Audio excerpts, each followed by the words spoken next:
Hello and welcome to How to Win the Lottery, Season 8, Kentucky.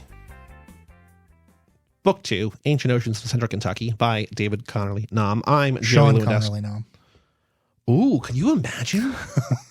We're going to talk to him. Like, what if we're like, are you James Bond? Yeah. What if, I mean, look, Kingsman 2, American Bond, is in Kentucky, I think. We've journeyed off of my path of expertise. Although I do love the twisted mind of Matthew Vaughn. What did you think of Argyle? The twisted mind of... I would never go see the movie Argyle. You don't want to know who the real Agent Argyle is? No, I don't care at all. Okay. It's probably Colin Firth. You know that there was like a conspiracy theory like Taylor Swift wrote that movie? Yeah, because people are the stupidest. The most famous person in the world wrote this movie. We're going to keep it a secret. Mm-hmm. This movie that no one seems to like or is going to see. Let's not promote it. Let's completely. That's a dumber theory than the like PSYOP NFL Taylor Swift thing, which I don't even fully understand. I don't know if I want to talk about it. I don't give a shit about this. I Anyway, don't care about Taylor Swift at all. We're in Kentucky. Are you ready for some Kentucky facts? Yeah, let's do it. So I thought, Bluegrass state. That we talked about that last book. I have something planned for the next one. Home of Johnny Depp. Well, that's going to be for the next one, which we might have already recorded. But I thought, actually speaking of home of, I thought we might go through some Kentucky landmarks. Yeah, let's do it. When we go to Kentucky, because we've gone to every state we've done. Yeah. Here's a place we might stop. Uh-huh. Abraham Lincoln's birthplace. Sure, yeah. In Hodgenville. Uh-huh. Butcher Hollow, which is Loretta Lynn's birthplace. Yeah, been there. Churchill Downs in Louisville. Uh-huh. The International Bluegrass Music Museum. I would definitely go to that. In Owensboro. Yeah. The Keeneland Race Course in Lexington. Mm-hmm. Horses and horsemen again. Kentucky Horse Park. There's a lot of horses, is what I'm learning. Kentucky Music Hall of Fame and Museum in Renfro Valley. Uh-huh. My Old Kentucky Home, which is you used to live in Kentucky? No, it's a federal hill, a former plantation owned by the Rowan family and more commonly known as My Old Kentucky Home. I've never been to Kentucky. Oh. It's one of the like 6 or 7 states I've not been to. That's Hawaii, Alaska. Maybe it's like 8 or 9. Hawaii, Alaska. Weirdly, I think Montana, North Dakota, South Dakota. North Dakota, yes. I've been the other 2. I think Iowa, Kentucky. Yeah. Even though I've been in Cincinnati twice, and Cincinnati's like literally just like you can see Kentucky from Cincinnati. Yeah. North Carolina, South Carolina. Uh-huh. Maine, Vermont. You have not been to North Carolina or South Carolina? Nope. Damn. Those are some good ones. Every state's a good state. Yeah, I know. The National Quilt Museum. I would go there. Fraser International History Museum. Fraser, like Fraser Crane? Just renewed for season 2.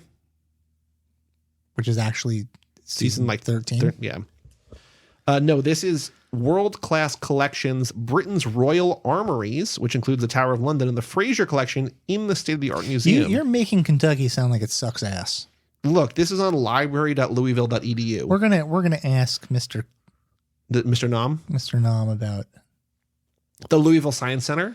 Yeah, okay. Louisville Slugger Museum. I would go to that, sure. The Muhammad Ali Center. Okay, that sounds cool. Big South Fork National River and Recreation Area. Okay. And then a bunch of lakes and parks and stuff like that. All right, good. I'm glad it's over because I was going to ask that we wrap up this segment. You don't want to hear more about Kentucky? Yeah, Kentucky. Maybe not my bag. So hypothetically speaking, if we were to have already recorded the next episode before this, has your opinion on Kentucky changed through these 3 books or no? No, I mean, it's interesting because there's a lot more kinship between The Vine That Ate the South and Ancient Oceans of Central Kentucky, I think, than with First Blood. They're ghost stories, kind of. Yeah, ghost stories that exist in a sort of urban myth place, whereas First Blood is more of a straightforward. Well, what I think is interesting about all 3 is that I don't think any of them have to exist within Kentucky. I think existing within Kentucky contributes to all 3 plots. But I think the first one is just kind of like the first, like, so it's The Vine That Ate the South is about like there is a version of that is about regional myths from anywhere. This is about a child who goes missing, maybe dies, could be anywhere. And First Blood, like we talked about, it's just like, and we will talk about, is you just need access to like a mountain and like maybe like a cave. Yeah, but there is like there is Kentucky in all of them, and there's this sense of like sort of I don't mean this in a condescending East Coast liberal elite kind of way, but like there is this sense of like provincial attitudes, sure, and sort of like small town morality and things of that nature in them. I think this is going to be a very difficult question, but what is this book about? Or maybe it's a simple question. Yeah, I think it's much more simple than that. It is about a woman whose brother goes missing. And when he's a young child, and that colors the course of her entire life. Mm-hmm. And there is like a sort of genrefied ending to it in which that brother is possibly returned, but also possibly not returned. Mm-hmm. So it's that kind of true crime thing that can happen and has happened in a million different places.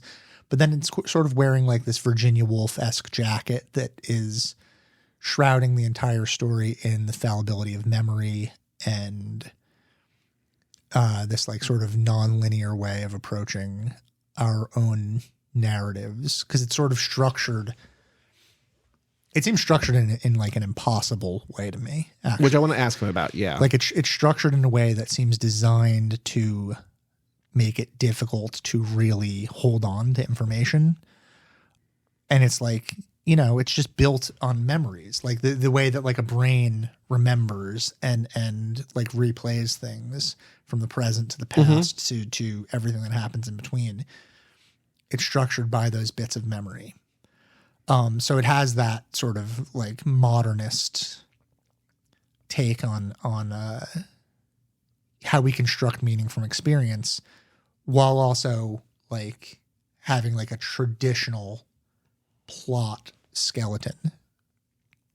There was something like the book essentially ends like the same night that it begins, or maybe the next night, like very quickly after, like in timeline, like in terms of like when it starts, when it ends. But there will be like, we'll move forward maybe like one sentence in real time, and then there's like unpacking 10 years of history or something. And it's very like a guy shows up at this woman's office and he's like calling her by her name. And then we don't know who that is, what he wants, what that's about for hundreds of pages. Mm-hmm. Leah Shepherd. Like, again, this is about grief and trauma and loss and death. Par for the course. As we do. For this podcast. I think there's some really kind of profound, and this would, again, be inevitably a depressing module, but I think there is, and I don't know that we would explicitly do it because I think there's so much it just finds its way in other things, but like about parenting. Yeah. Like there is something so profoundly sad to me about like her parents getting together like as a shotgun wedding that ends in a miscarriage, like feels like profoundly. Yeah, because it's like, oh, we've committed and now we're here. And then it's like, no, baby. It's like, oh, like, but they stick together. Yeah. And they form a family. But like earlier than that, like, that comes sort of toward the end. But like earlier than that, like Leah talking about her mother, like in a flashback, remembering her mom being like, can I love these children? Like just like the over, like not like, am I a good mom? But like, could I possibly love these kids? And just like the not knowing, it just feels so profoundly sad. Yeah. And I think that that's something that parents struggle with constantly. And one of the problems is that we don't put a name to it and we don't talk about it because it's so profoundly sad, and not only profoundly sad, but stigmatized, right? Like that's why postpartum depression wasn't like named for until like the 80s or the 90s or something like that, because like, you know, a mother wanting to abandon her children or wanting to like kill her children in some cases is like a horror that can't be talked about. And if you can't talk about something, the only place to put it is inward. And when only exists inward, it eats you up further. Right. That's just like, But also, like when you talk about parenting, like so much of the book is also made up of like her father's grief and how her father is dealing with this missing child, and his like inability to talk about it, and the fallout from like how she relates to him in that inability to talk about it. Yeah, but I do think on a lighter note, before we go back to depressing, is that like in that whole. I don't know if I love these kids or not, but like, I don't remember if it's the mom or the dad, but like they're walking home from somewhere and the son who goes missing, Jacob, like falls in a puddle and the parent just keeps walking. It's like, no, creature from Black Lagoon has you now. Just like, it's like, cause like, I don't want to deal with like the having to parent and baby you and like, you're going to be wet and sad and maybe you hurt your knee or whatever. Just like, sorry, the creature's got you now. Good luck, kid. And like Leah being like, what the fuck is going on? That's like, fine. I mean, that's what my dad would have done. I think it's very funny though. Yeah. This book reminded me of like John Darnielle's writing, kind of. Oh, interesting. Explain. Unexpectedly genre in points where it you don't think it's going to be, or you think it's going to be and it's not. I think sort of dream like I think it's almost like, and again, intentional and not like as a negative, but like a misdirect as to what you think it's going to be about, and turns out to be about something kind of different. But I think it's just sort of like the dream like sort of lyrical quality to it that just reminded me of that kind of writing. A small town kind of. Fair. Or you think I think of Darnielle as I think specifically like Universal Harvester. Yeah, I do think of him as a regional writer, even though I think like what region that is, I don't think I could pinpoint, because he is like kind of a California dude, but he's also like kind of he's like, he seems like a city guy. No, I think he's in North Carolina. Like I said, country guy. But Universal Harvester is like pretty middle of the country, right? And like, I mean, even the name Universal Harvester is like alludes to the farming equipment. Mm-hmm. I did like a little like claw thing to try to try to invoke that. People felt it. Yeah, I get it. I think that's a good comparison. I don't know. I thought of Virginia Woolf, but that's like maybe. I haven't read her stuff. Like I know the movie, which I still also haven't seen. What movie are you talking about? Who's Afraid of Virginia Woolf? Yeah, that doesn't have anything to do with Virginia Woolf. Her name's in it. I haven't seen the movie. How am I to know? That's a play on the phrase "Who's afraid of the big bad wolf?" I know. Okay, but I thought maybe it's like it's got nothing to do with Virginia Woolf. I thought it doesn't. Look, Elizabeth Moss is a movie called Shirley. It's an Edward Albee play. Okay. What's her big book? Or her big piece of writing? Yeah. To the Lighthouse, probably. Oh, okay. Did you read that in school? No, but that's in the movie Nerve. No, maybe not. Jesus Christ. All right. It's like you mention Shakespeare and you're just like, yeah, I think they mentioned Shakespeare in the Saw movies. In that Dave Franco movie. Yeah. That's based in me. I think I remember that. Yeah, doesn't Jonah Hill talk about Hamlet in that Superbad? Get some fucking culture. Look, if you want me to have you, she's an important modernist. She's. You are single-handedly responsible for almost everything I read. If you want me to have culture, all right, give me culture. I'll take the bullet on this one.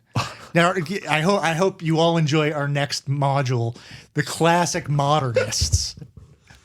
Could this fit into the that's not our next module. We've already started recording the next module. Yeah. Could that classic modernist be the great American novel? Virginia Woolf is not American. British? Yes.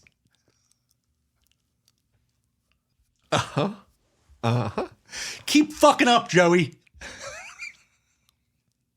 So what we need to do is we need to do the 50 state modules plus the 2 jokers plus the other 2, and then do the countries, and then get to Britain, and then do Virginia Woolf. Yeah, that's the plan. We'll get there in like 40 or 50 years. Yeah, we'll get there in 2080. Mm-hmm.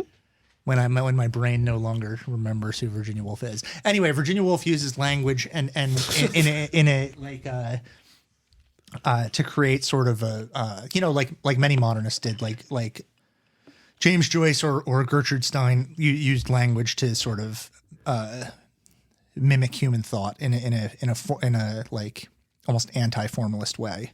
So the way that David Connerley Nahm sort of mimics memory with the fading in and out between scenes made me think of the more difficult Virginia Woolf novels. She also wrote Orlando. She wrote The Voyage Out. You never saw the Nicole Kidman movie where she has the big fake nose? What movie? The Nicole Kidman movie. Yeah, what movie? I think it's called The Hours, maybe. Oh, the Ghost Story? Nope. That's The Others. Oh, fuck. I don't think I've seen The Hours. Yeah, that's fine. It's fine. Don't worry about it. God, we are. Yeah, we're not on the same page today. Again, your fault for not giving me books to read. I agree, yeah.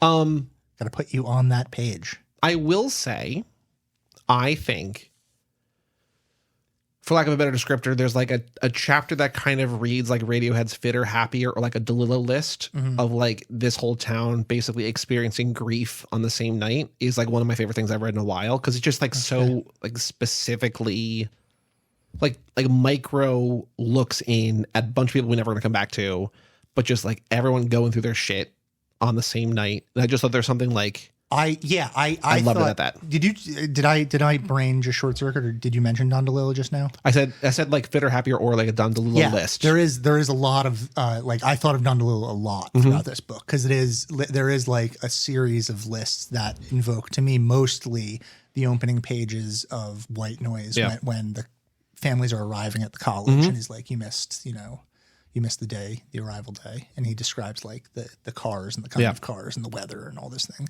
And it's like, it's very DeLillo-esque in that. That wasn't that you gave me culture. You brought me to that guy, the one-man show of White Noise. And I'm like, that was fine. You're like, that was the best thing I've ever seen. I'm like, I wish I also want to like, okay. So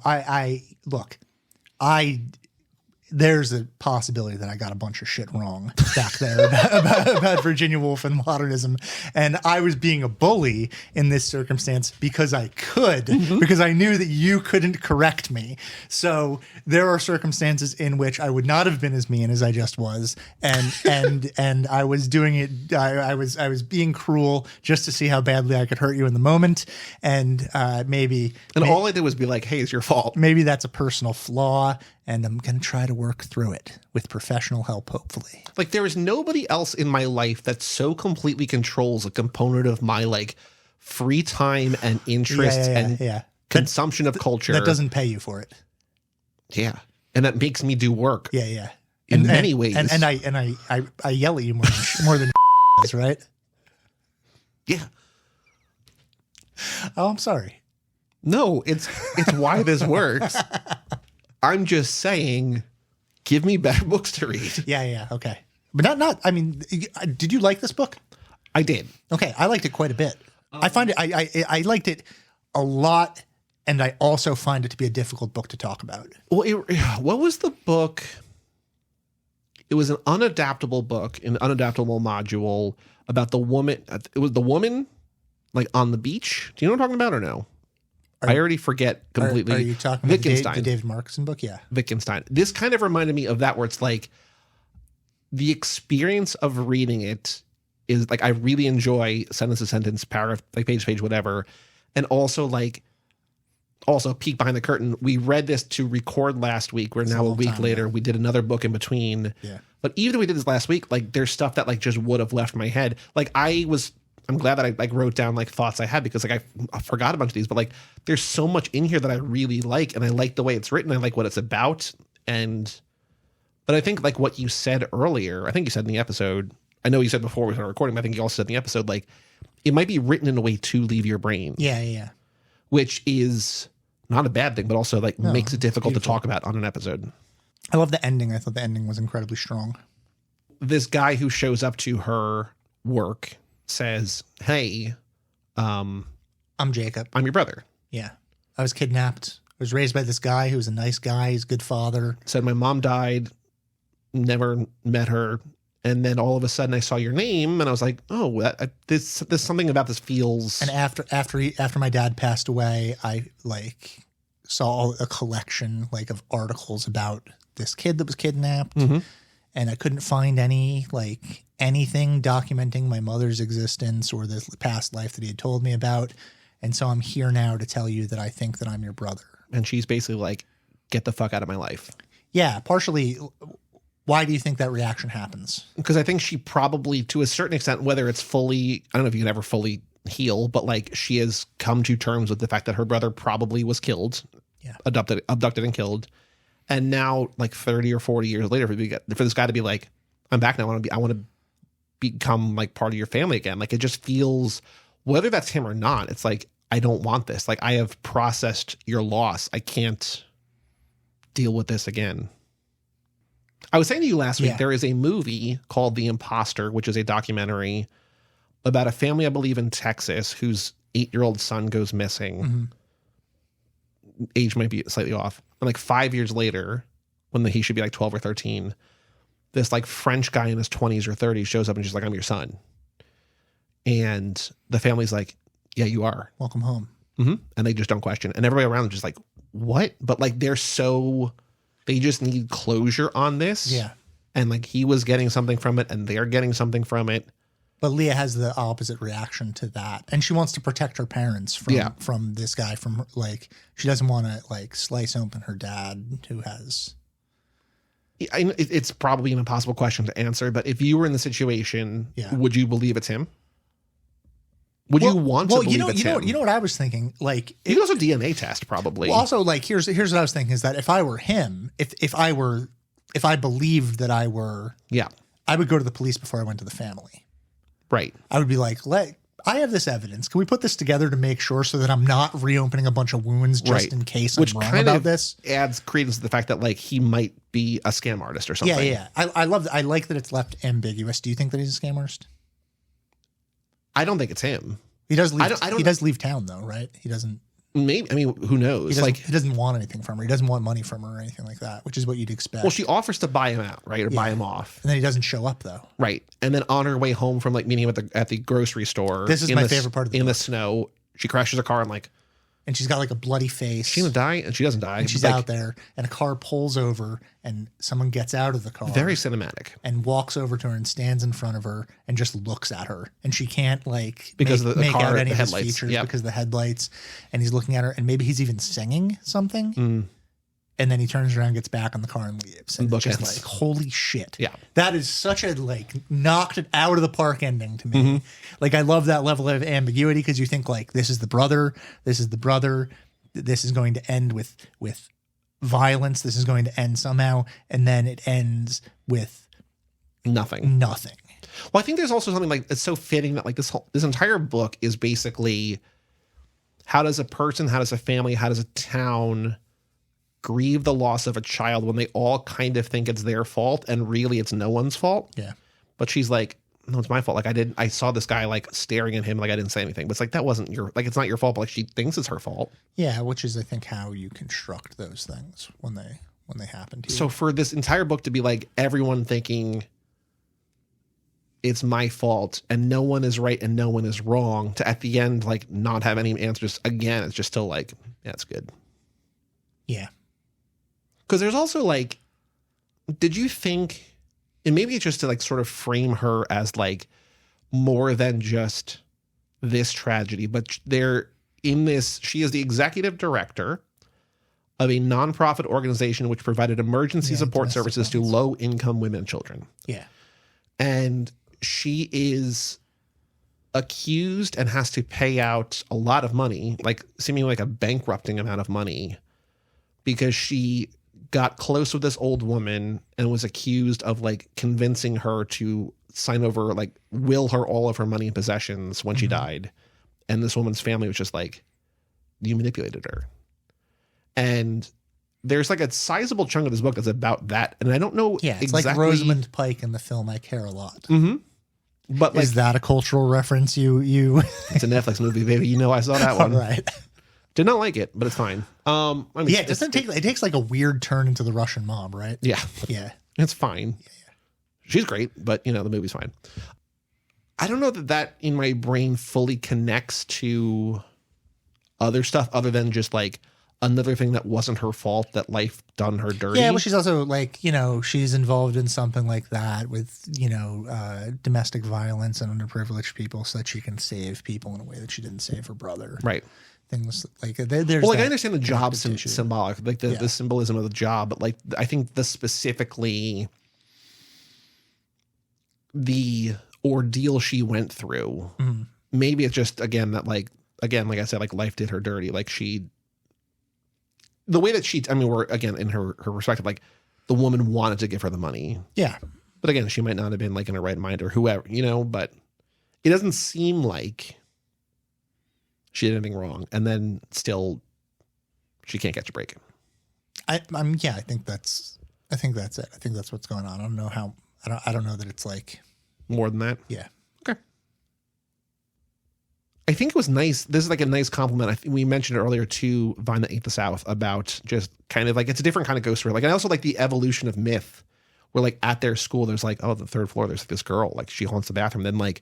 I love that scene too. Jacob goes missing. It's like, oh, Jacob's up there. It's like, Jesus. Yeah, when she goes up there and she the door opens and she like goes sprinting and runs into the glass door and like fucks up her nose or whatever. I like that scene. I think it's like a really effective, very short ghost story. And sort of invoked feelings that I had of like, I remember when I was a kid, this is not like a ghost story. It wasn't scary. It was like, I thought it was very, very cool. But it's always, this idea of place has always stuck with me. I went to like a back to school night with my parents at like the school that I went to when I was in like second or third grade.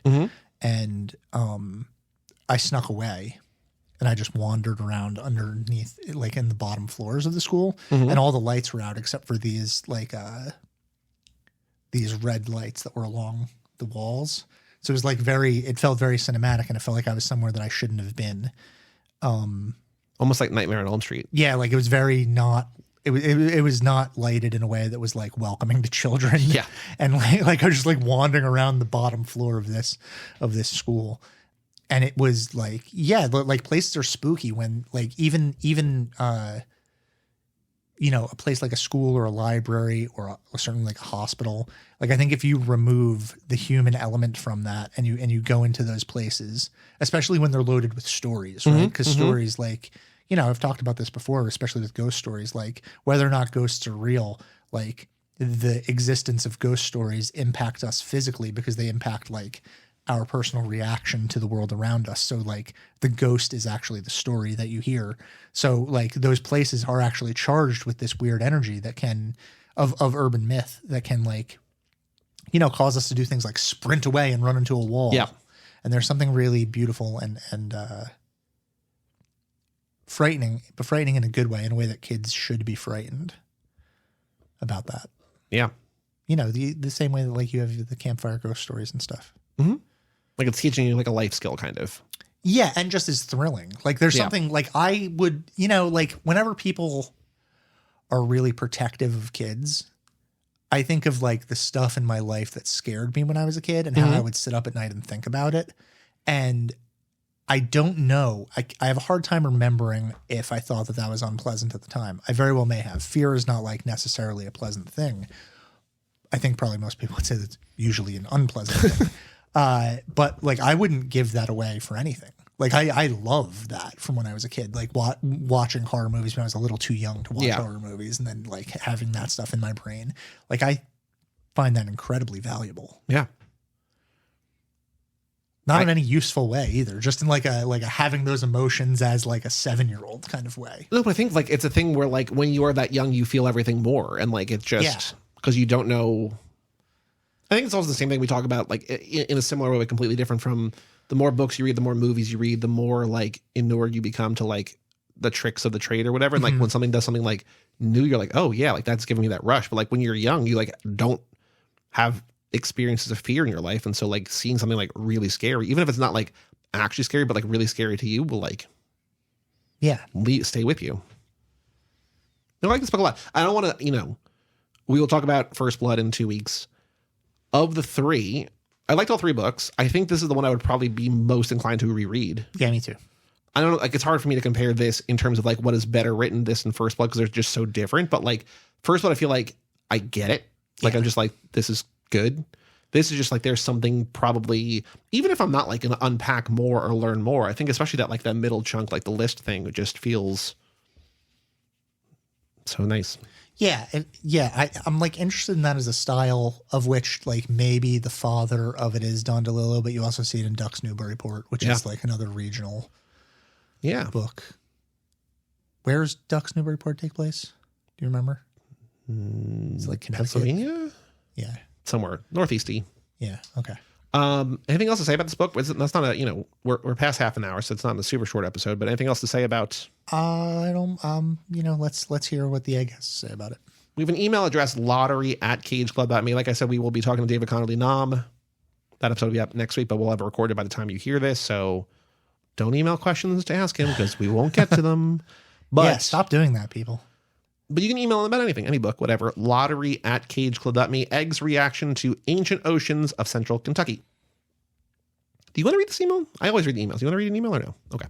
Absolutely not. You could not have looked less interested in reading the email. Casual dismissal of me. No. I was surprised. I just felt like maybe you want. You're like, oh, no, I don't. One day he'll ask me to read. No. That day was today. You said no.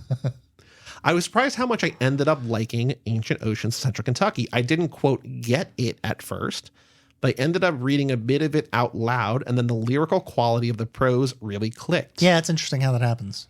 I wonder, so this is what's the press for this one? $2 radio. I would imagine a more indie press probably doesn't do audiobooks, or is there an audiobook for this? I don't know. I didn't even look. Yeah, I mean, I'm curious.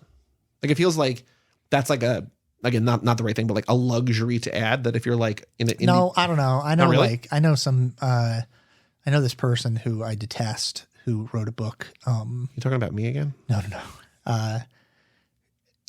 They wrote like a steampunk book and it's like self-published and stuff, but they still got they got someone to read it. They didn't read it themselves. They paid someone to do it. Really? Yeah, I think that's not that hard.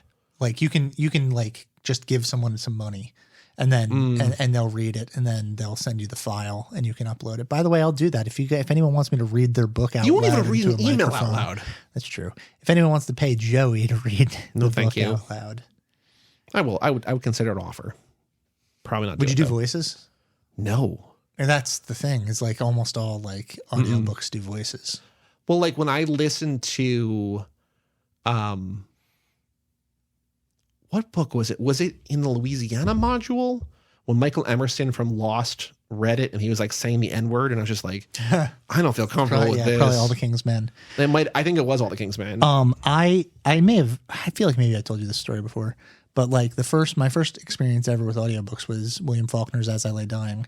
And we listened to it out loud in a class when I was in my first year of college. That teacher is really on autopilot. Well, I don't know why we were listening to it. I think it wasn't like, because in college you generally don't read the book in class. You read it at home. So I think she was trying to highlight a specific passage or show us the audiobook for some reason. But it was like, it was a guy reading and he was doing like a Southern accent. He was like, as our bare feet scraped through the broken grass, the blood crept up my shins and the skeeters got to my, and then he reads for a really long time and then he shifts to As I Lay Dying shifts perspectives a bunch, but he does dialogue from like a woman and he just did a falsetto voice and everyone in class immediately just started laughing and I was like, this is the goofiest thing I've ever heard in my entire life. And As I Lay Dying is like maybe the opposite of a goofy book.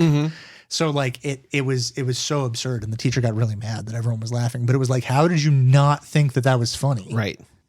Especially for like a group of 19-year-olds. He's like very silly.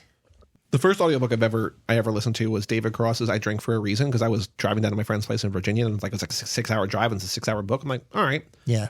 And like he reads it himself and like in the middle he's just like, why aren't you reading this like yourself? Like, why am I reading this? Like he would just like condescend and I'm just like, maybe all authors break the fourth wall. Yeah. Nope.